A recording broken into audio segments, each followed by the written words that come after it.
Hi, my name is Laurel Kroo. I'm starting a group in the Department of Polymer Science and Engineering at UMass Amherst in 2025. I'm really excited to start the group. We specialize in complex fluids, particularly kind of how structured fluids interact with flow. So a couple examples would be polymer solutions, foams, liquid air foams, and multi-phase materials, and also kind of suspensions of hard particles in fluids. These are kind of the fluids and the kinds of systems that have extreme nonlinearities and have really interesting, strange responses to external forces and internal forces as well. One of the things that we're excited about doing is studying these particular sets of fluids and understanding kind of how they work and how we can utilize those nonlinearities to build useful systems.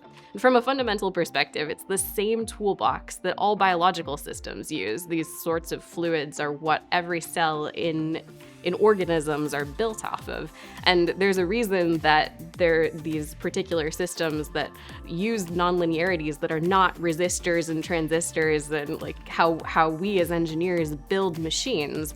Machines at the microscale are built out of complex fluid structures that are interacting with complex fluids. What we do in our lab is build machines out of complex fluids, and we really understand how the fluid interacts with these structures. Some of the application areas that we're specifically targeting and designing fluids to address problems in the spaces are in carbon sequestration. We have a project that we're launching on that front right off the bat, and then we also have projects in battery anode design. We have another project that's launching off in feedback control. So if you have a responsive material and you can put an input in and it also is field responsive, studying that interaction specifically in polymers. And so those are some of the projects that we're immediately launching out on and working on from the engineering perspective and the science perspective.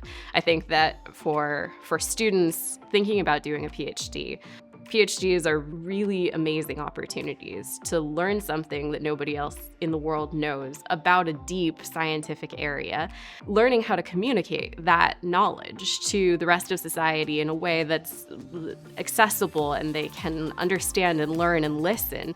I think that that's something that a PhD will give you that very few other pathways can, and it's applicable to going into academia, but it's also applicable in going into any research field in industry or in national labs afterwards. So I really think that it is a worthwhile endeavor to think about potentially doing a PhD here in polymer science and engineering, or thinking about postdoc work here. So we're building a team, and if anyone is interested in getting on board with some of these projects immediately, we're kind of diving in and launching really quickly, especially on the experimental side. So if you want to get in contact with us, join the team, kind of building up some of this new science and new perspectives in this area. We're really excited to start the complex fluids group here at UMass Amherst in polymer science and engineering.